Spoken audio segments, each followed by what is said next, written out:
Ladies and gentlemen, I can't believe this is happening, but it's happening here on the air with us today after a brief hiatus. Ladies and gentlemen, he is back. And just like in the famous words of George Patton, he has returned. Ladies and gentlemen, T-Boz is in the house bringing us words of wisdom and moments of meditation. Good morning, sir. Ten hut. Ten hut. Patty, soldier. You know, we're going to talk about my friend Bill Loader, but he is a lieutenant. Can hut. Can you hear him all, Mark?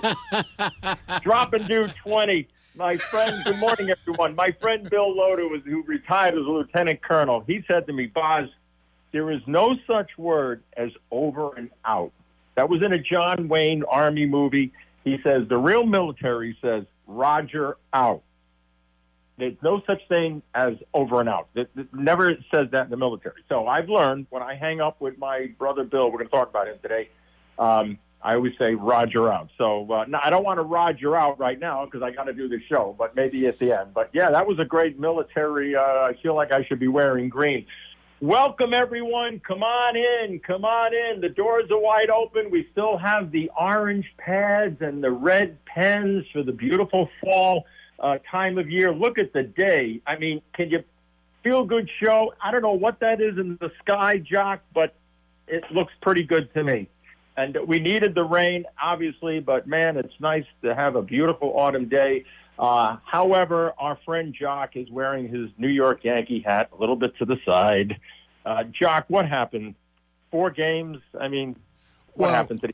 I just believe that Houston adjusted to the changing of the game, and the Yankees still haven't. They're still laboring in their glory days, not realizing that the game has passed them by. It's not about payroll anymore. It's not about home runs anymore. It's all about starting pitching. It's all about advancing runners. It's all about getting runners on base. And if you noticed the last few years that the Astros have played the Yankees, that's how they've beat them.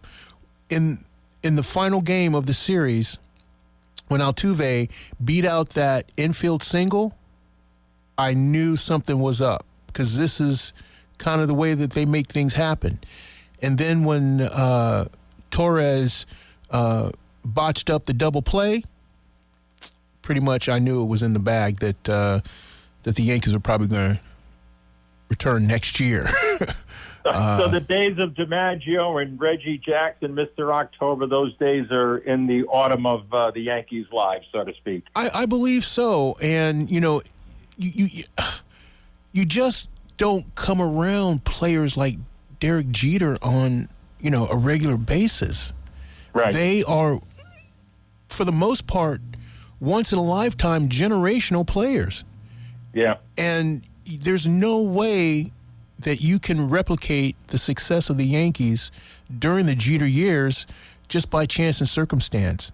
There's got to be a little bit of fate involved in that. Yes. Well, I agree with you. I think baseball, a lot of people don't agree with me.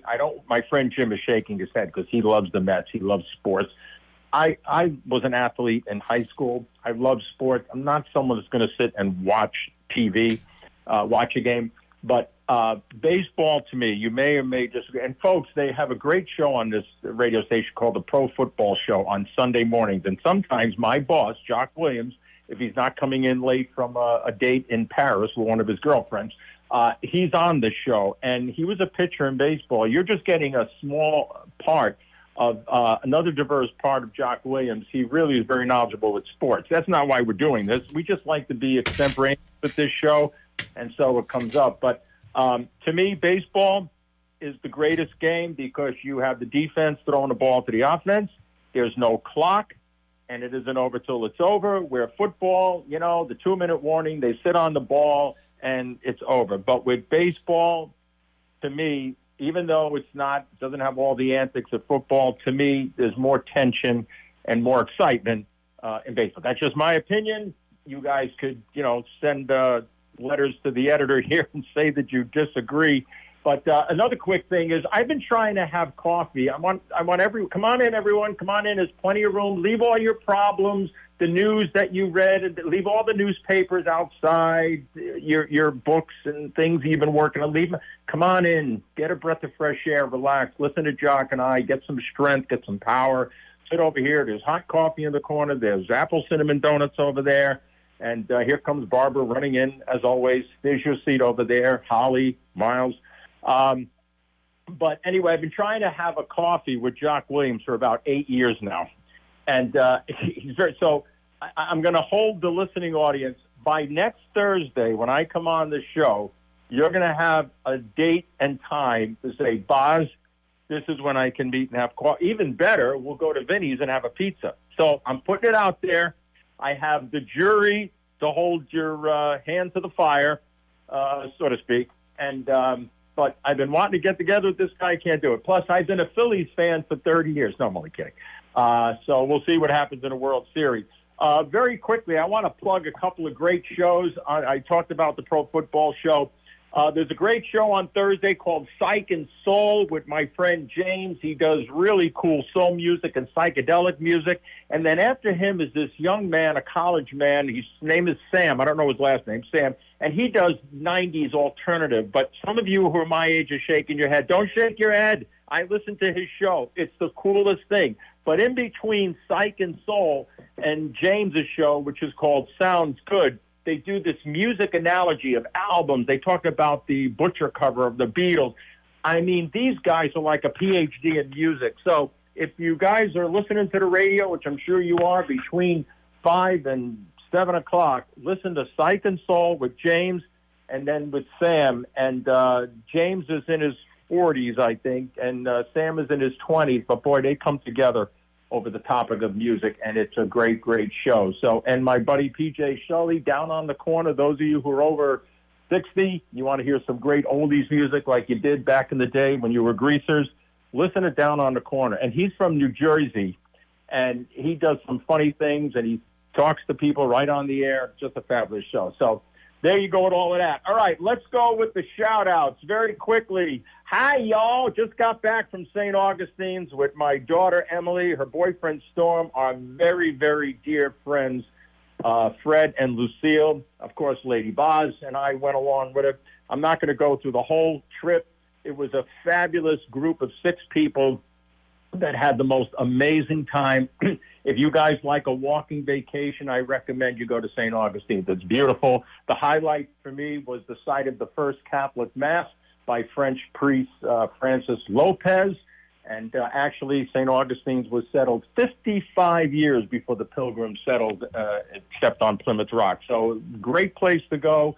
The food is amazing, and there's something there for everyone. We had an absolute blast. So shout out. And my daughter, Emily, and her boyfriend, they really helped with getting the Uber cars and with their phones. I tell you, the young generation, what they do. And they had to keep up with us because Fred and Lucille and Veronica and I, it was one day we were up from 4 in the morning till 11:30 at night. And just because there's snow on the roof doesn't mean there's a monkey in the kitchen or whatever that is. So, all right.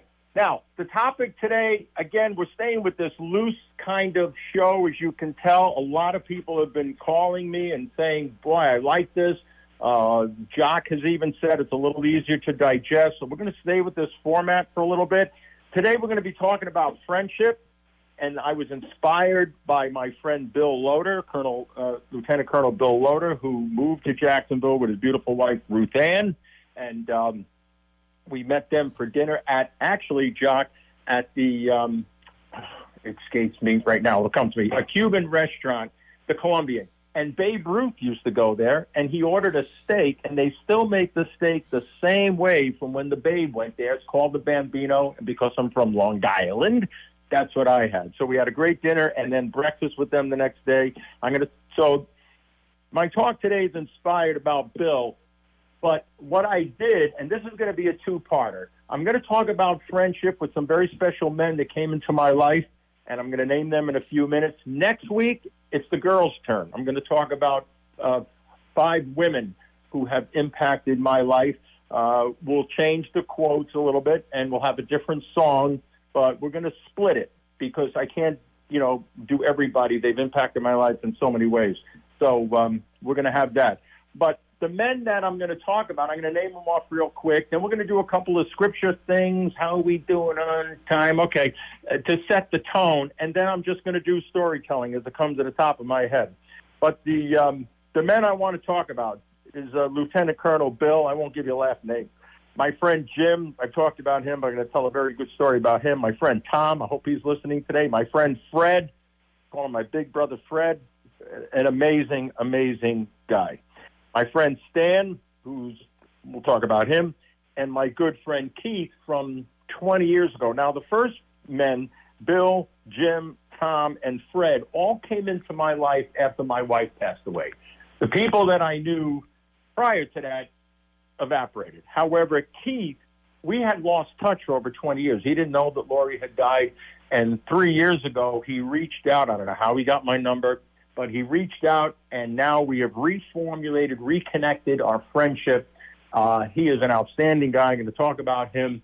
But I know that had he known that my wife passed away 7 years ago, he would have, by hook or by crook, even though he's blind like me, he would have got here, and he definitely would have had a cup of coffee with me. But all of these other men were not people I knew, but it's amazing how you have a void in your life, and then God can fill it.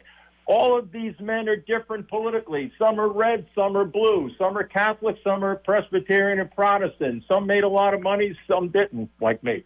Some are Italian, some are Irish, some more Italian, some are Polish, some are Lebanese, okay? So there's a mixture, but what we have is beyond the things that some people base their friendship on.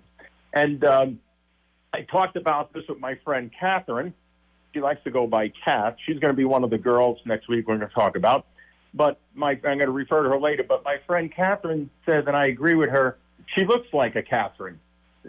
She goes by Kath, but she looks like a Catherine. Very strong woman, but still very feminine and a great friend. And she has a great husband named Bill. But what she talked about Facebook, okay? Facebook friends, I know a lot of you do that. It's fine. I'm not against it. It's friends. But hitting a like, hitting a heart, hitting a comment, it's, to me, this is my show, you guys can differ. To me, the men I just mentioned and the women I'm going to talk about next week, they're in the foxhole with me. Okay? They saw the tears. They saw the successes. You know, someone that I went to high school 30 years ago, 47 years ago, yeah, that's great, but they're not, it's not flesh and bones and blood right next to you. Okay? My friend Jim, Stan, these guys have shouldered the pain and shouldered the joy, okay? So the friends I'm talking about today, the people that are in your life continuously, and what Catherine and I were talking about yesterday a little bit is that Facebook, we've almost become antisocial. We don't get new friends. I talked to another woman yesterday. Her name is Jeannie. She says, you know, Boz, as you get older, you don't have as many friends. Well, my antidote to that is, not that Jeannie does this, but if you're sitting on a computer just hitting likes, and hearts, to me, that's not true friendship. Okay, true friendship is what Jock and I had developed. Now, Jock and I are totally different politically and a lot of other ways, but we have developed a friendship, okay? And I'm trying to have dinner with this guy. You guys can help. But we have developed a friendship because beyond our political views, religious views, and all that stuff, we have found a core, and we're going to get into the book of Samuel, what we're talking about. So before we do all of that, 11:29, why don't we hit the break for the sponsors that keep this show afloat, and then we'll go through all the friendship stuff. Fair enough, Jack? Thank you very much. We appreciate that, T-Boz. We want to thank our sponsors and recognize them for their support and allowing us to bring you the quality community radio programming that we're able to do and that you're witnessing at this time. I want to give a big, huge shout-out to the Nutmeg Conservatory for the Arts, Torrington Savings Bank, TDI, Torrington Distributors Incorporated, and Charlotte Hungerford Hospital. Thank you so much for helping us keep the unity in the community. And now, back to T-Boz with words of wisdom and moments of meditation. Ephesians 5, chapter 5, verse 21. Be subordinate to one another. Oh, we don't like that word, but what is Paul really saying in Ephesians? Well, let's jump down to Philippians because that answers it. We go to Philippians chapter 2, verse 3.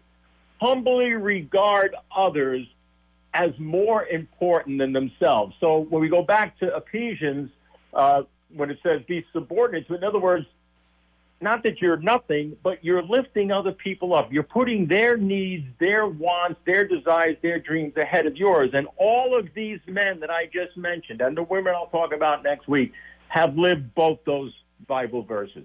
In my life, they have humbly regarded the things that I need, and I hope I've been the friend back to them. But the things that I need, not only because I'm disabled, but other things, being a widow, they put a lot of times their interest and their lives aside for me. We move over to John chapter 15, verse 13, and it says, one who lays down his life for another. And I've used this quote before, this scripture verse. That does not mean jumping in front of a speeding train or a bullet, all right? One laying down his life for another, just what the other two verses say, putting something aside, maybe saying, well, I was going to go here, but I'll come over and help you, and I was going to do this, but I'll do that. My friend Barbara today is taking me down to Plainville. So whatever she had scheduled today, I asked these people 3 weeks in advance, but she's moving some things around. We're going to be leaving a little bit later, okay? But she's laying her life down, moving things around so she could help her friend. And we're going to talk a lot about her next week, but she had done actually for Jim and I and a few other people.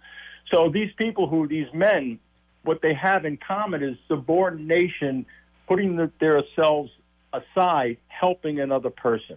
All right. We look at Samuel, chapter 16, verse 7. The Lord said to Samuel, do not look at his countenance, that means his face, his height or stature. For God sees not as man sees, for God sees the man's heart.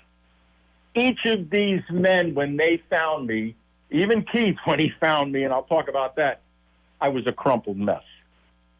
And I was not good at friends, boys and girls. I never had long-term friendships. My lady Boz, Veronica, has wonderful friendships. She has two girlfriends that she's known for over 41 years, that they met in a childbearing class. But what I've learned from Veronica is like an investment. You got to put time in. I never did that. I had friends 5 years. I was on to another one. 5 years. I take full responsibility. The reason why I don't have friends from 30 years ago is because, like my friend Catherine says, friendship is like a garden. You got to nurture it. You got to water it. You got to fertilize it. I didn't do that. I was just hanging with the crowd. And when that crowd changed, I hung with another crowd. And I never cultivated it. So I learned from Catherine. I learned from Veronica. I watched what Veronica did with her friends. And I do that now. When my guy friends are having issues or challenges or good things, I call them, even if they have a doctor's appointment. My friend Barbara went to the dentist. I called. Did you have any cavities? I mean, it's little things like that so people know you care. Putting others ahead of yourself, all right? So what Samuel is talking about here is sometimes people judge a friend, who they're going to make a friend, based on politics, religion, race, economy. But what it's saying in the book of Samuel is because what Samuel had, they had 7 sons, and they were looking for a new king. And they were all big and handsome guys like Ben Affleck. But the Spirit of the Lord rushed upon David. Who was David? A little wimpy kid who was out in the field tending sheep. And they said, him? And the Spirit of the Lord rushed upon David. But they were judging him because he didn't look like Ben Affleck. Okay? And so when we're getting friends or meeting people or helping friends, don't judge people by the way they look. See the heart, and each one of these men have done that. Now, let me start with Bill, Lieutenant Colonel Bill. 7 years ago, well, actually 8 years ago, I met Bill on retreat. And the way it started was he was helping me get some food because it was a Holy Family Retreat Center. I talk about that a lot. And so he was helping me get some food because I can't see, and he saw that I was stumbling and putting the carrots in with the steak. So he came up, didn't know me from a hole in the wall. I didn't go with a parish at that time. I wasn't affiliated with a parish. My late wife said to me, who are you going to meet going there? I said, honey, you sit at the table, you talk to guys. It's guys. How could you not meet anybody? But Bill was great, and he helped me with all of that. And then I didn't see him. And then I guess somehow he found out that my wife died. And he came to the funeral. And after the funeral, I was sitting downstairs at the reception, and he said to me, my son Heath always said, when he did something good, when he was little, good, excellent. And Bill said to me, what you said about your wife in your eulogy was good, excellent. I only barely knew him. And Bill and I are not the same age. A lot of these guys are 12 to 15 years older than me, and then a bunch of us are the same age. 3 days later, I'm in the backyard, and a car pulls up, and it's Bill. And he gets out, and he says, you look miserable. Let's go for coffee. He reached out, and from that cup of coffee, the man I now call my big brother, Bill, became one of my best friends in this list. He didn't care if I had 100 pounds of coffee. He didn't care if I had 20,000 friends. The people that I knew before, no one came with a cup of coffee. But here was almost a stranger, and he took me to lunch, and he took me to see the Connecticut Hurricanes play, and he took me for dinner, and he brought me to the retreat house. I didn't know they had concerts there. We now have 14 people that go because Bill introduced me, and he paid for the concerts for me in the beginning. And so he did what it says. A friend, and this is, I love this, a truly great friend, okay, is hard to find, difficult to leave, and impossible to forget. I'll never forget Bill Loader. Bill is an exceptional guy. And he saw someone in need, and he reached out. And a random act of kindness. And from that cup of coffee, I'm good with words. I can't find the words. You want to know the truth? I can't find the word to describe Bill, but you guys get the idea. My friend Jim and I met in bereavement. We had lost our wives a month apart. Jim and I, again, grew up very differently. We're the same ethnic background, different income levels. We're both Catholic. Great. Okay, so we have something similar, but different. And Jim became my friend slowly, little by little. Thanks to Barbara, we became friends again, having coffee. But there was a point in my life where I needed a bunch of money. It was well over $1,000, boys and girls. I needed a bunch of money. And Jim said to me, if you ever need money, come to me. Imagine that. Some people you're begging for $1. And this guy says to me, they didn't really know me that well. He knew me, but he said, if you ever need money, come to me. So I needed money for my business. So I went to him. It's a humbling thing to do. It's an awful thing to do, but you have to do it. So we went to the bank. Boom. He wrote the check. He said, here's the money. About 2 weeks later, the business couldn't afford to pay him back yet. We eventually paid him back. He's all paid. But the business couldn't afford to pay him back, so out of my small rabbit little business, I was making payments to him. And he's now, listen to this, boys and girls. This is a man. And the other thing, too, is I've seen Bill cry, Jim cry, real men cry. And so Jim says to me, what are you doing? I said, well, I'm starting to pay you back. He says, you go dancing with Veronica. You got your square dancing you're doing now and all these other things. He says, you don't have to pay me back. So just, I'll wait. He said, take the money and go dancing. Could you imagine that? That is a friend. That is someone who puts their life to the side. And he saw in me, what we said about Sam, that I was enjoying this new life of dance, that it was helping me as I was healing in widowship, right? He saw that. He didn't need to be hit over the head. He saw the heart of the man. And so rather than say, well, we'll set up a payment plan, whatever, whenever, take the money and go dancing with it. You don't find people like Jim and Bill. Friendship is a gift. Friendship is a gift. That's what I've learned. And when you have a gift, when you were a little kid, all of you out there, Miles and Jock, remember that little car you got? Boy, you took care of that little red car you got from Santa Claus, didn't you? Well, I take care of the gift I have now. I can't loan money like these guys can, but I always follow up with a Dunkin' Donuts card or a pizza or whatever I can do because I love these guys, because I know they love me. My friend Tom, he went to the Catholic conference with Bill and I. That's how I met Tom. Tom is a very unique guy. He was a supervisor at the Torrington Company. and he's a little bit older than me, and he has done more fixing things here at the farm, more things in my house. He never asks for a dime. He never asks for a nickel. He doesn't keep tabs. I try to give him money for gas. We go to Plainville. He says, I don't want your money.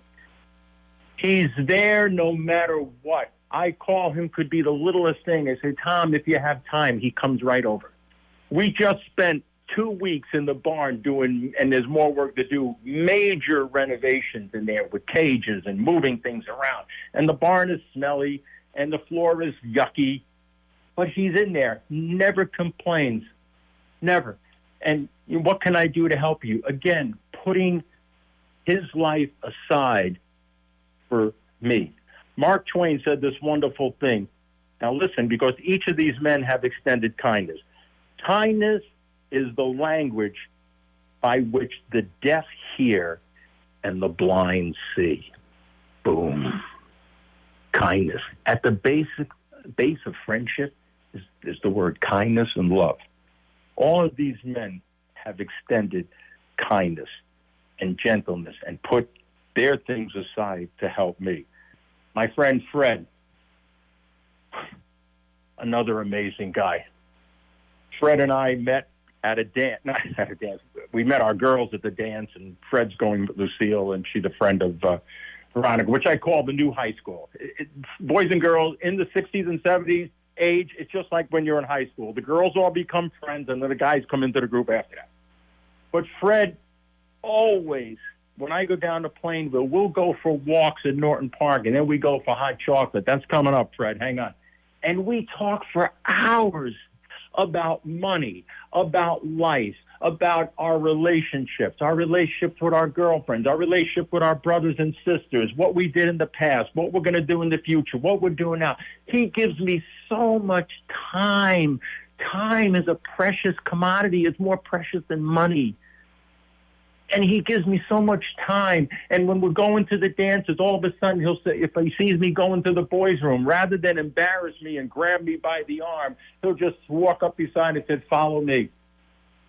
Or if I'm trying to throw something out, he says, Boz, I got that. In other words, he could be dancing with Lucille, he could be talking to someone else, but he sees that Tommy needs a little help, and he's always there with a hand, a thought, or a funny phrase. That's a friend. Random acts of kindness. Kindness is the language that the blind can see. What I see in these men is what the Holy Spirit saw in David, a ruddy youth. So I don't judge the book by its cover. What I see is what God sees, their heart. They say in life you're supposed to see the face of Jesus in someone else. I see it in every one of these guys.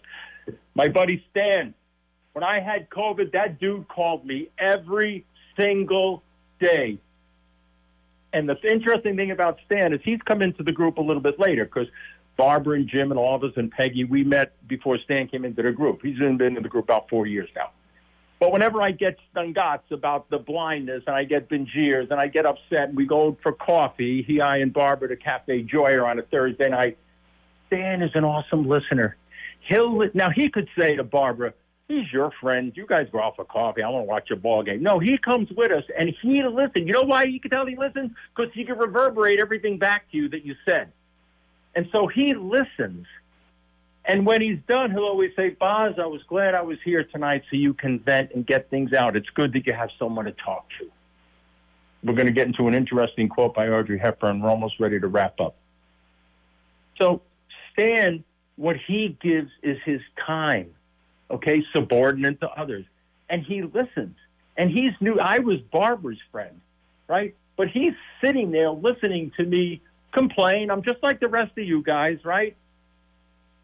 About disability. And he never judges. He just listens. And he always says at the end, I'm glad I was here to hear you vent. We all need to do that. A wonderful, wonderful guy, a very funny guy. Like Fred, they're both the same age. They're both very goofy.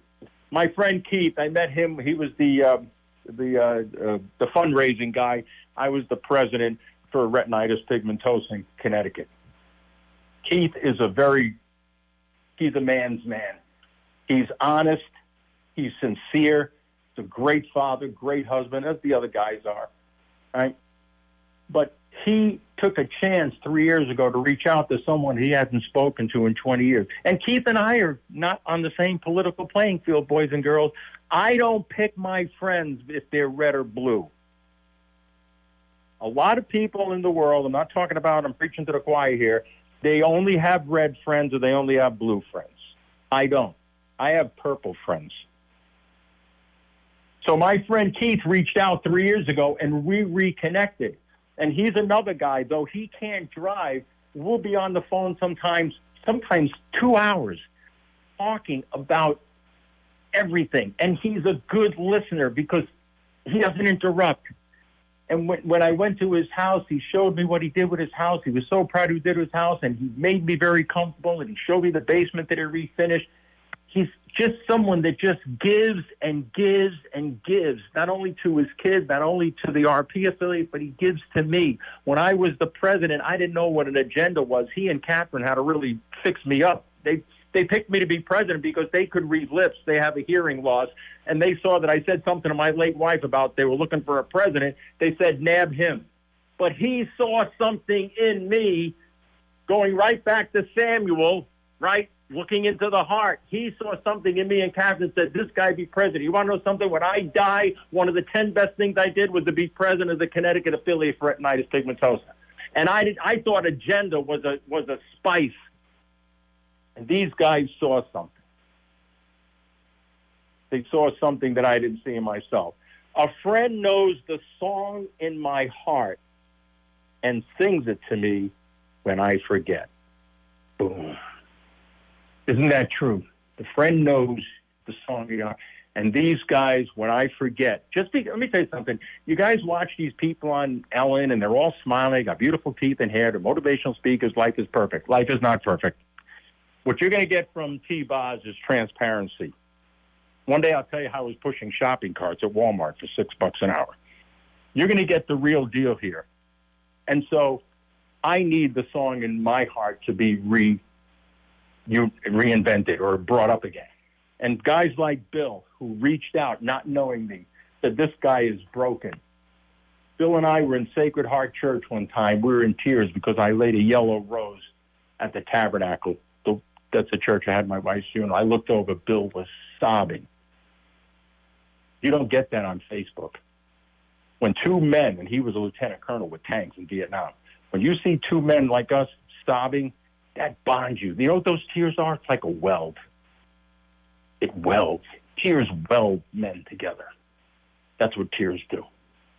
And Keith gets frustrated with being legally blind, but we work through it. Fred, always a great sense of humor, always there to pick up something, always there to catch me when I'm going the wrong way. And he does it with such a nice way that he doesn't make me feel disabled. Tom, you can't say enough about him. But I mean, he had me to his house, too. He made homemade pepperoni. Boz, come on over. My brother's up from Texas, always including me, always putting their life aside. Jim, I was the best man at my brother's wedding, and that was in 1985. You know when I was the best man again? At Jim and Peggy's wedding. All the people I knew, because I didn't cultivate friendships, as Captain says, I was never asked to be the best man. You know why Jim asked me to be the best man? Because I hope to God that I was the friend to him that he was to me. Iron sharpens iron. And Lieutenant Colonel Bill.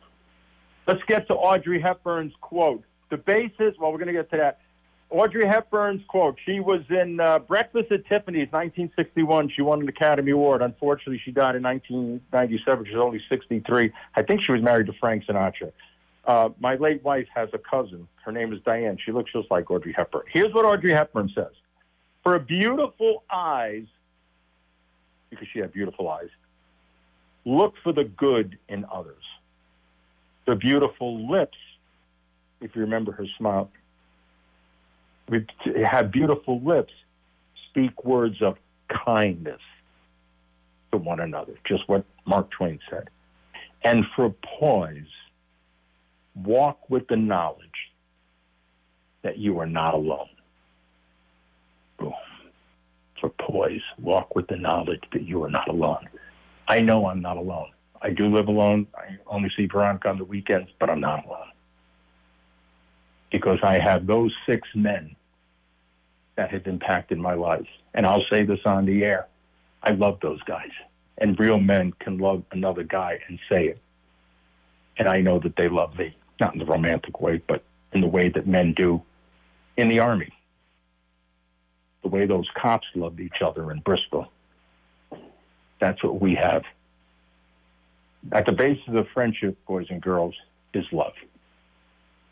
Listen to the song at the end. It's not You Got a Friend by Carole King. Listen to the words, but listen, because the basis is to get a little love. Jock, I know I went a little bit over. I'm stopping now. Let's wrap it up so we can get to the song. Well, as always, T-Boz, you delivered like Domino's Pizza right on time and with a little bit of change. And with that being said, we're going to get to the song here. T-Boz, we appreciate you so much for your contributions here to the Feel Good Show and to the station. And for everyone listening, we ask that you continue to tune in each and every Thursday, 11:15, for T-Boz's Words of Wisdom and Moments of Meditation. Thank you, Jock. Thank you, everyone. Friday Eve. Have a nice weekend.